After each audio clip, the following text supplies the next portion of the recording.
ఇలా ఖమ్మం లాంటి పట్టణంలో 3 రోజులకు ఒకసారి నల్లా వస్తూ ఉంది. కేసీఆర్ గారి హయాంలో ప్రతిరోజు నల్లా వచ్చింది 5 ఏళ్ళు. మీరు వచ్చి 3 నెలలు అయింది, ఇలా 3 రోజులకు ఒకసారి నల్లా వస్తుంది. ఇలా మీరు 100 రోజుల్లో చేస్తామన్న హామీలను అమలు చేయడంలో పూర్తిగా విఫలమైపోయింది. అంటే ఇలా కాంగ్రెస్ పాలన ఏంటంటే అక్రమ కేసులు బనాయించి ప్రతిపక్షాల మీద ఒత్తిడి పెట్టి కాంగ్రెస్ పార్టీలో చేర్చుకునే ప్రయత్నం చేస్తూ ఉన్నారు. ఎవరైనా పార్టీలో చేరమంటే వాళ్ళను రకరకాల వేధింపులకు గురి చేయడం, కేసులు పెట్టడం ఇవాళ కాంగ్రెస్ పార్టీ నైజంగా మారిపోయింది.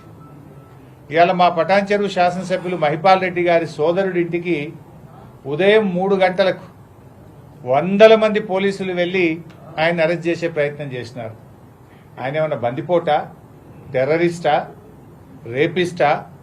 ఎందుకు 3 గంటలు రాత్రి పోయి ఆయనను వందలాది మంది పోలీసులు పోయి అరెస్ట్ చేయాల్సిన అవసరం వచ్చింది?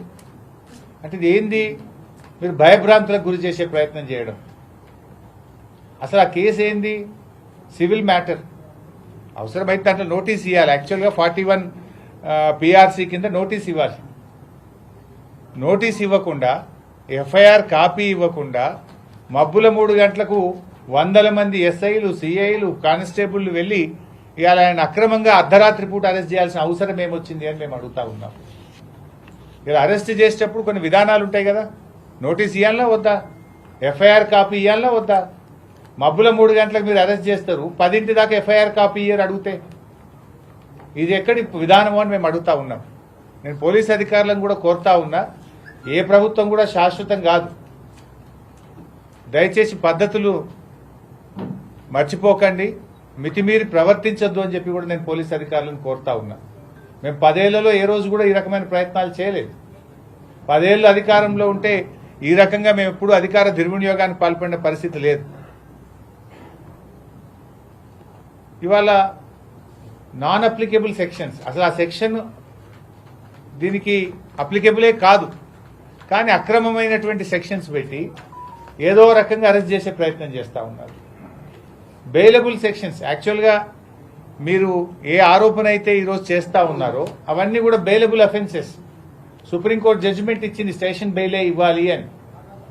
కానీ స్టేషన్ బెయిల్ ఇచ్చే అవకాశం ఉన్నా కూడా, బెయిలబుల్ అఫెన్సెస్ ఉన్నా కూడా, సివిల్ మ్యాటర్ అయినా కూడా ఏదో ఒక రకంగా అరెస్ట్ చేయాలి, జైలుకు పంపాలి, మా క్యారెక్టర్ను డ్యామేజ్ చేయాలి, మమ్మల్ని మానసికంగా ఇబ్బంది పెట్టాలి, ఆ రకంగా వీళ్ళని లొంగ తీసుకొని కాంగ్రెస్ పార్టీలో చేర్చుకోవాలి అనేటువంటి కుట్రకు ఈరోజు కాంగ్రెస్ పార్టీ పాల్పడతా ఉంది. ఇవాళ మేము చేరము కాంగ్రెస్ పార్టీలో, మేము ప్రజాక్షేత్రంలో ప్రజల ద్వారా బీఆర్ఎస్ పార్టీ తరఫున గెలిచినాము అంటే ఇవో ఈ రకమైనటువంటి వేధింపులు, ఈ రకంగా కేసులు పెట్టి ఇంకా నిన్ను సతాయిస్తాం, ఇంకా చాలా కేసులు పెడతాం, బిడ్డ నువ్వు వస్తావా రావా అన్నటువంటి రీతిలో ఇవాళ కాంగ్రెస్ పార్టీ వ్యవహారం ఉంది. ఇది మంచి పద్ధతి కాదు. ఇటువంటి విధానాన్ని మానుకోవాలి. మీరు ప్రజలకు సేవ చేయడానికి అవకాశం ఇచ్చారు, కానీ ఇవాళ మీరు ప్రతిపక్షాలను లేకుండా చేస్తాం, ప్రజాస్వామ్యాన్ని కూనీ చేస్తాం, ప్రతిపక్షాలను వేధింపులకు గురి చేస్తాం, మీరు మేము చెప్పినట్టు మా పార్టీలోకి రావాల్సిందే అనేటువంటి విధానాన్ని మానుకోవాలి. ఇప్పుడు మొన్న మైన్స్ ఇన్స్పెక్షన్ చేసినప్పుడు ఆర్డీఓ గారి వీడియో ఉంది. ఆయన మైన్ మీద ప్రెస్ మీట్ లో మాట్లాడిండు. ఏం మాట్లాడిండు? మంత్రి గారి ఆదేశం మేరకు వచ్చి నేను మైన్స్ ఇన్స్పెక్ట్ చేస్తున్నా అని స్వయంగా ఆర్డీఓ గారే చెప్పిండు. అంటే మీరు టార్గెటెడ్ గా చేస్తున్నారు. ఇవాళ పటాన్చెరు ప్రాంతంలో మాకున్న సమాచారం మేరకు 20-30 మైన్స్ లీజ్ అయిపోయింది. అలా కాంగ్రెస్ పార్టీ నాయకులై, మాజీ మంత్రులై కూడా ఉన్నాయి. వాటికి లీజే లేదు, అయినా అవి నడుస్తూ ఉంటాయి. 20-30 మైన్లు లీజ్ అయిపోయినా అవి నడిస్తే వాటి మీద యాక్షన్ ఉండదు, వాటి మీద చర్యలు ఉండవు. కానీ ఏ తప్పు లేకుండా నువ్వు బీఆర్ఎస్ పార్టీ కదా, నీ మీద కేసు పెడతావు.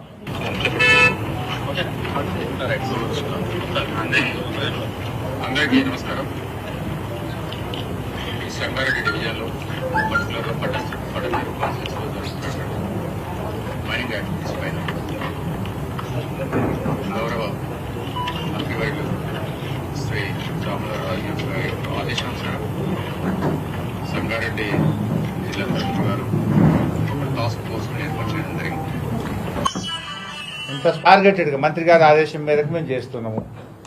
అంటే ఇది ఏంది ఉద్దేశం? ఇది ప్రతిపక్షాలను లొంగ తీసుకోవడం, ప్రతిపక్షాల మీద బురద జల్లడం, ప్రతిపక్షాలను పార్టీలో చేర్చుకోవడం కోసం ఒక పథకం ప్రకారంగా వాళ్ళు ఈ ప్రయత్నం చేస్తూ ఉన్నారు. మరి ఇలా అనేక క్వారీలు లీజ్ అయిపోయినాయి, వాటిని ఎక్కడ టార్గెట్ చేస్తారు, అవన్నీ కూడా నడుస్తూ ఉన్నాయి. కాంగ్రెస్ పార్టీ నాయకులే నడుస్తూ ఉంటాయి, దాని మీద ఏం చేయరు. ఇక్కడ ఏ తప్పు లేకపోయినా, అన్ని అనుమతులున్నా ఏదో ఒక నెపం పెట్టి ఏదో ఒక తప్పును చిన్నది కూడా వెతికి వరుసగా కేసు మీద కేసు, ఇప్పటికి మూడో కేసు ఇది 3 ఎఫ్ఐఆర్లు నమోదు చేసింది ఇప్పటికి. అంటే ఒక కేసు తర్వాత ఒకటి పెడుతూ వేధించేటువంటి ప్రయత్నానికి ఇవాళ కాంగ్రెస్ పార్టీ ప్రయత్నం చేస్తాం. ప్రజా సమస్యలు గాలి కొదిలేసింది, ప్రజా సమస్యలు పట్టించుకోవడం లేదు. ప్రజలకు ఇలా పంటలు ఎండిపోతా ఉన్నాయి రాష్ట్రంలో, దాని గురించి మీకు పట్టించుకునే టైం లేదు. ఇలా తాగునీరు రావడం లేదు, ఆసుపత్రుల్లో సేవలు ఇబ్బందికరమైపోయింది. ఇలా ప్రజలు అనేక సమస్యలు ఎదుర్కొంటా ఉన్నారు. మీరు ఇచ్చిన హామీలు 100 రోజులైంది, ఇవాళకి హామీలు ఎక్కడ అమలు కాలేదు. మరి ఇంకొక వైపు ఏమో మీరు ఎంతసేపు ప్రతిపక్షాలను వేధించడము, ప్రతిపక్షాలను ఇబ్బంది పెట్టడము, అక్రమ కేసులు పెట్టడము, లీకుల మీద లీకులు ఇచ్చుడు, అన్ని కథనాలు రాయించడము, బురద జల్లే ప్రయత్నం చేస్తా ఉన్నారు. అసత్యాలు ప్రచారం చేస్తున్నారు, గోబల్స్ ప్రచారం చేస్తున్నారు, దుష్ప్రచారం చేస్తా ఉన్నారు.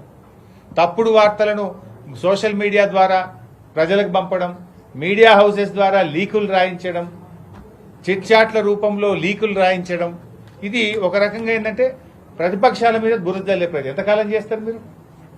ఎంతకాలం చేస్తారు? అల్టిమేట్గా న్యాయం గెలుస్తుంది, ధర్మం గెలుస్తుంది. మాకు కూడా న్యాయ వ్యవస్థ మీద సంపూర్ణమైన విశ్వాసం ఉంది. తప్పకుండా న్యాయస్థానానికి వెళ్తాం. మేము చట్ట ప్రకారంగా మేము న్యాయస్థానం ద్వారా తప్పకుండా తగిన రిలీఫ్ తెచ్చుకుంటాం.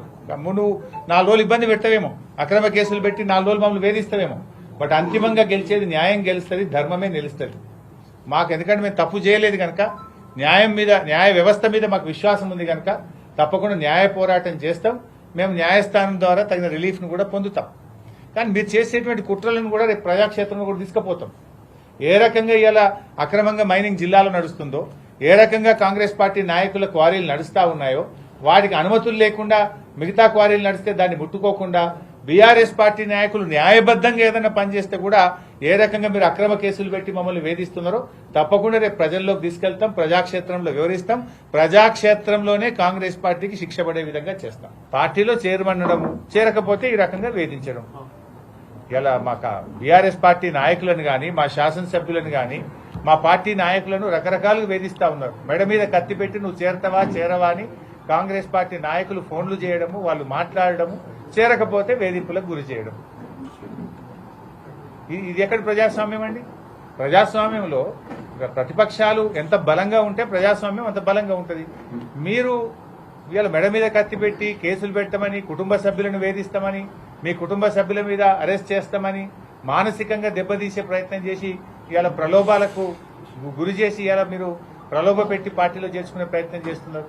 ఇది ఏ రకమైన పద్ధతి? ప్రజల మనసు గెలవండి, మాకంటే మెరుగైన పాలన అందించండి, మాకంటే మంచిగా పనిచేసి ప్రజాక్షేత్రంలో మీరు గెలవాలి. కానీ ప్రతిపక్షాలు లేకుండా చేస్తామంటే అది ఎప్పుడు కూడా ప్రజలు సహించరు. ప్రజలే మీకు తగిన గుణపాఠం చెప్తారు.